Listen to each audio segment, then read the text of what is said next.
যে বাংলাদেশ আওয়ামী লীগই আবার ক্ষমতায় আসবে, এই দেশটাকে দেখে রাখবে। আপনাদেরকে একটা তথ্য দেই, আমার মনে হয় দর্শকদের জন্য এই তথ্যটা দেওয়া জরুরি।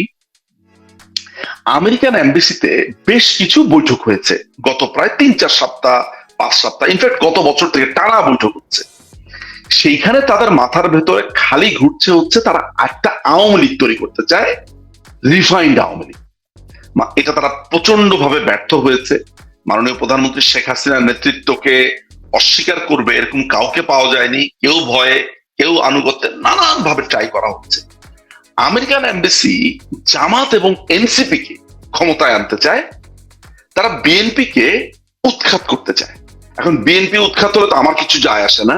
তো মুশকিলের জায়গাটা হচ্ছে যে বিএনপি কে উৎখাত করে তারা আনতে চায় হচ্ছে জামাত বিএনপি কে, অর্থাৎ জ্বলন্ত আগুন থেকে বা ফুটন্ত কড়াই থেকে জ্বলন্ত আগুন, বা জ্বলন্ত আগুন থেকে ফুটন্ত কড়াই। সো এই যে ট্রেড ডিলটা হলো, আপনি ট্রেড ডিলটা পড়েছেন কিনা জানি না, এত বছর ধরে বলা হয়েছে যে এই দেশটাকে বিক্রি করে দেওয়া হয়েছে ভারতের কাছে। আপনার ট্রেড ডিলটা পড়লে বুঝবেন সত্যিকার অর্থে আমেরিকার কাছে কিভাবে দেশটা বিক্রি হয়েছে।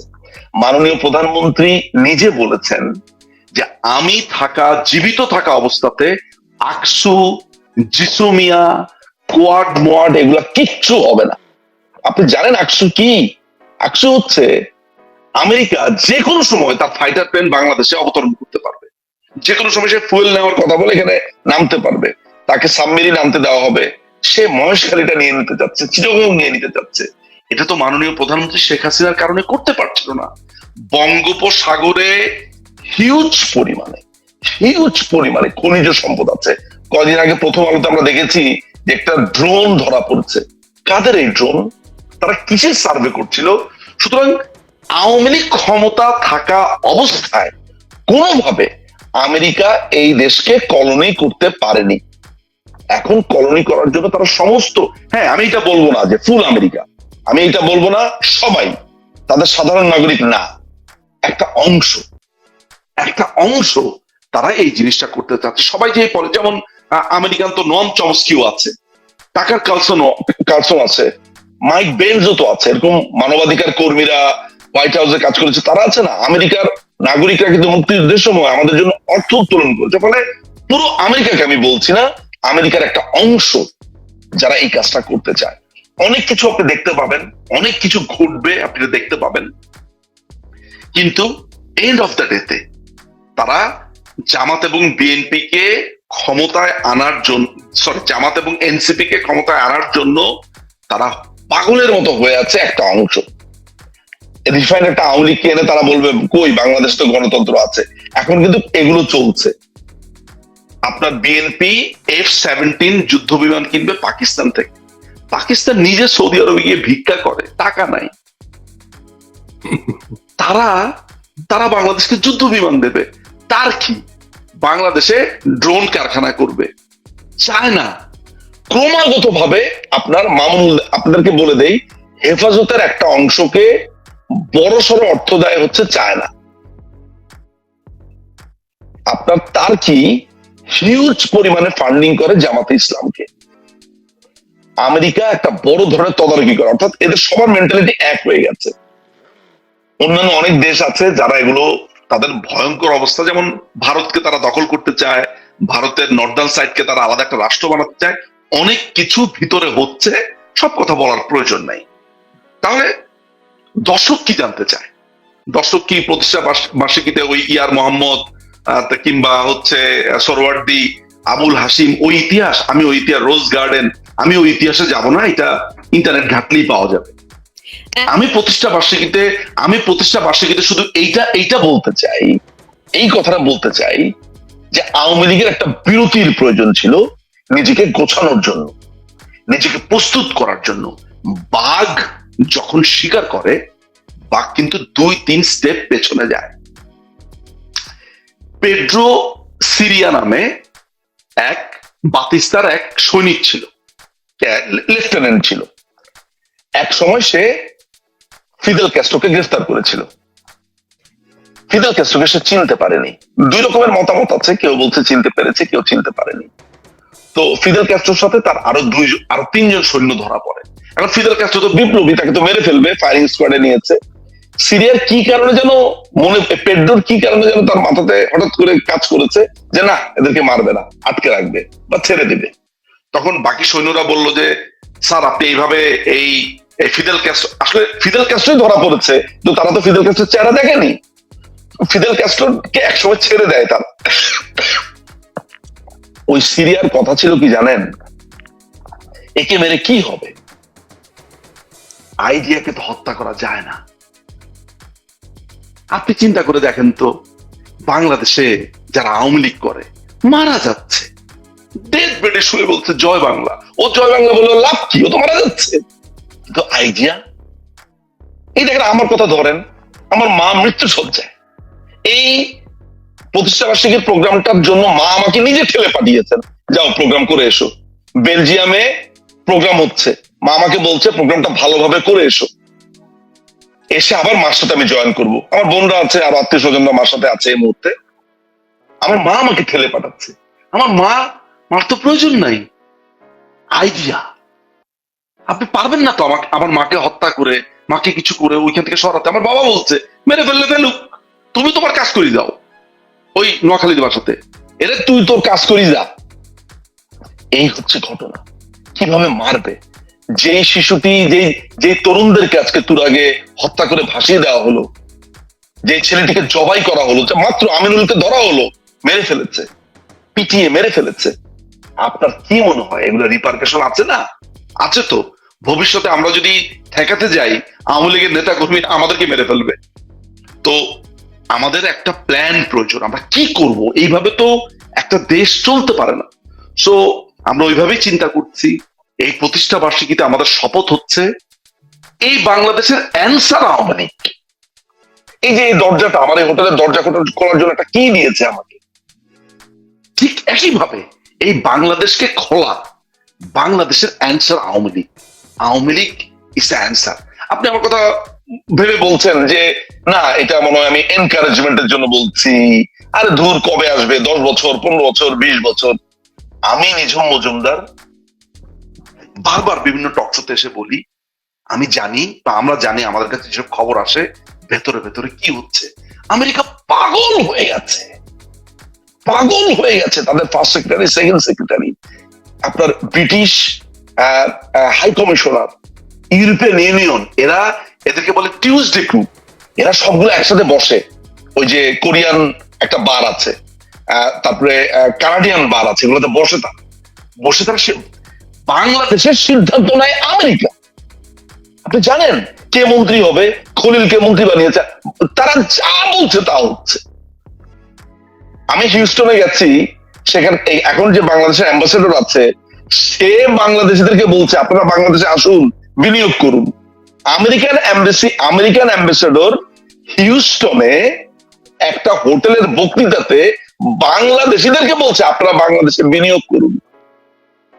ট্রেড চুক্তিতে বলছে আমরা শিপ কিনতে পারবো না চায়নার কাছ থেকে, আমরা কমিউনিকেশন কিনতে পারবো না, শুয়োরের মাংস আসবে আমরা টেস্ট করতে পারবো না, আমরা গরুর মাংস আসবে আমরা কোনো টেস্ট করতে পারবো না, হালাল না হারাম, এখানে পোকা আছে না মাকড় আছে। আমাদের ঔষধ শিল্প অনন্য জায়গাতে পৌঁছে গেছে, আমরা সেখানে ফ্রি লাইসেন্স আমেরিকা নিয়েছে। আমাদের কাস্টমস সমস্ত তথ্য আমেরিকাকে দিতে হবে। গাড়ির পার্টস আমেরিকাতে যে নিয়ম চলে বাংলাদেশ কোনো নিয়ম করতে পারবে না। পুরো দেশটাকে আপনি বিক্রি করে দিয়েছেন। আপনি আওয়ামী লীগকে ফ্যাসিস্ট বলছেন,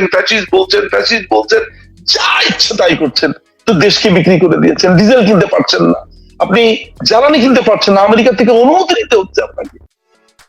আপনার একটা জাহাজ নোঙ্গর করেছে, তাকে চলে যেতে হয়েছে, কারণ আমেরিকার নিষেধাজ্ঞা আছে। এই দেশকে আমরা দেখে রাখবো। মাননীয় প্রধানমন্ত্রী একটা কথা বলেন যে আমরা টিকে আছি কারণ আমরা আওয়ামী লীগ। আমাদের ভেতরে অন্তর্কন্দল আছে, দেখবেন তারপরেও একজন একজনকে হেল্প করেছে। আমি তো বলতে পারি না মুখে, এক রণু ভাইকে আজকে আমি দেখেছি সারাটা দিন। ওই টাকার অঙ্কটা আমি বলবো না, আসলে টাকার অঙ্কটা বলবো না, নিজের চোখে দেখেছি। এই নিজের চোখকে তো অবিশ্বাস করতে পারি না। সরি রণু ভাই, এগুলো হয়তো আপনি কোনোদিন চান না এগুলো প্রকাশিত। এই লোকটা মুড়ি মুরগির মতো টাকা দিয়েছে আজকে, মুড়ি মুড়কি যেভাবে ছিটায় ওইভাবে টাকা দিয়েছে আজকে, শুধু একটা জানাজা যাতে ঠিক মতো হয়। এই দলকে আপনি দমাবেন কেমনে আসলে? তো আমার কাছে মাঝে মধ্যে মনে হয় যে বাংলাদেশ আওয়ামী লীগের যে রাজনীতি, আওয়ামী লীগের যে ৭৭ বছরের রাজনীতি, সেই রাজনীতি থেকে বের হয়ে জাসদ হয়েছে। সেখান থেকে বের হয়ে ক্ষমতা দখল করে জিয়াউর রহমান আপনার বহুদলীয় গণতন্ত্র তথাকথিত বন্দুকের আঘাতে গিয়ে বিএনপি করেছে, একটা ফেসিস্ট নাম দিয়ে করেছে, জাতীয়তাবাদী দল করেছে, অনেক অনেক দল হয়েছে, এর সাথে দল হয়েছে, না হয়েছে। তো আপনি যদি গোড়াগুলো দেখেন, যেমন ধরেন শাহজাহান সিরাজ যখন 1979 সালে যখন ইন্ডেমনিটি অধ্যাদেশটা পাশ হয়, তখন সংসদে দাঁড়িয়ে বলেছিল, আজকে আপনারা একটা কালা আইন পাশ করছেন, একদিন জনগণের সামনে আপনাদেরকে হিসাব দিতে হবে, ওদিন আপনাদের অস্তিত্ব থাকবে না। সেই শাহজাহান সিরাজ, তার কথা সত্য হয়েছিল, ইন্ডেমনিটি অধ্যাদেশ বাতিল হয়েছিল, বিচার হয়েছিল, এদের ফাঁসি হয়েছিল, কিন্তু শাহজাহান সিরাজ কিন্তু আবার বিএনপিতে যোগদান করেছে। তো ইজ এ ভেরি ইন্টারেস্টিং।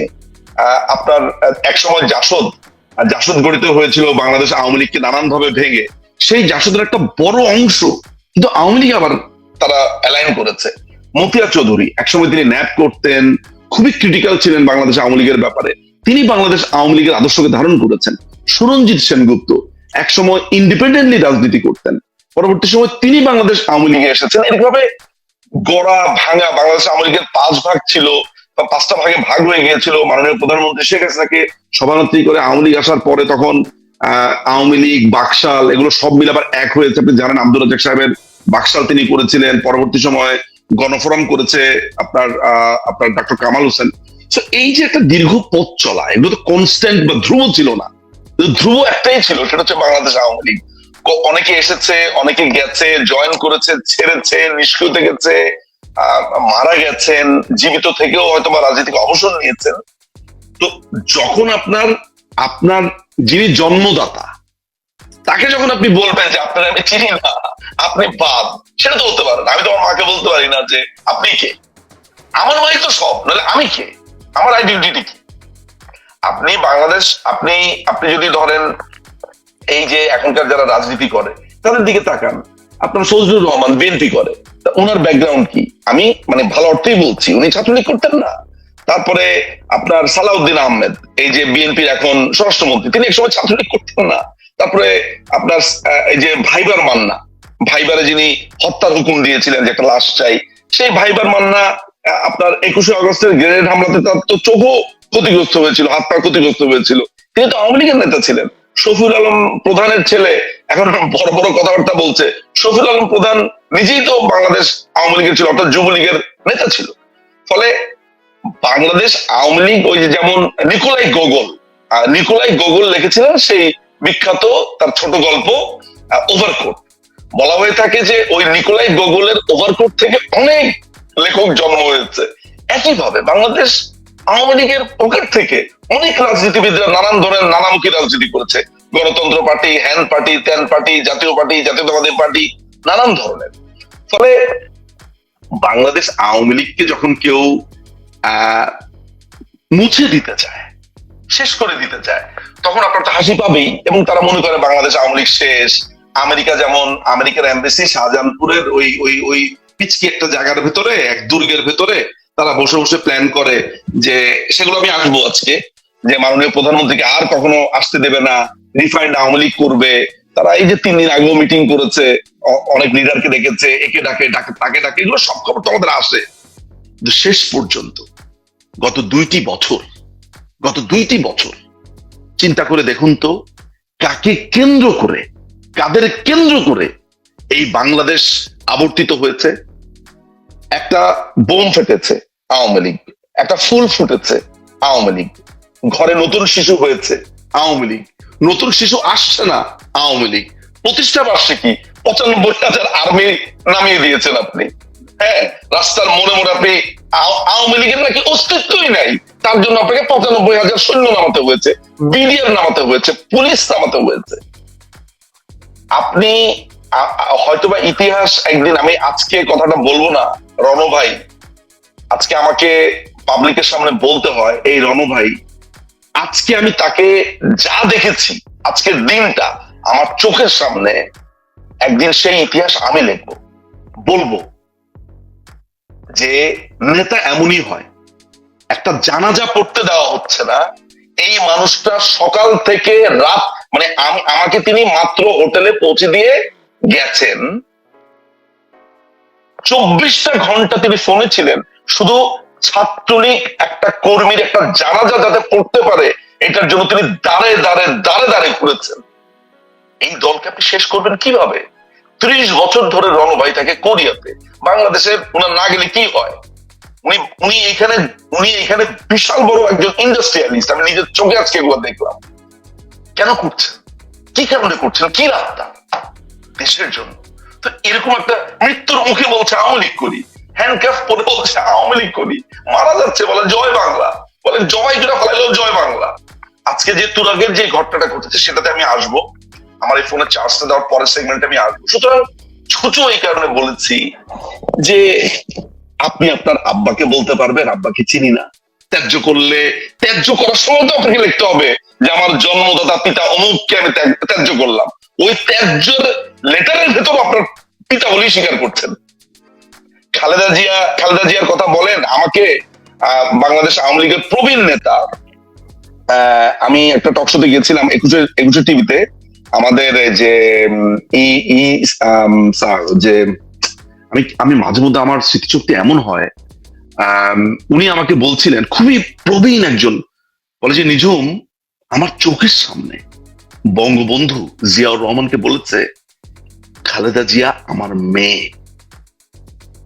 ও আমার মেয়ে কোনো কষ্ট যাতে না পায়, আমি আর সেকেন্ড কোনো কথা শুনতে চাই না। আমি, ওনার নাম হচ্ছে, আমি নামটা এই যে মোহাম্মদ জমির অ্যাম্বাসেডর ছিলেন, তিনি আমাকে বলেছিলেন সেই কথা।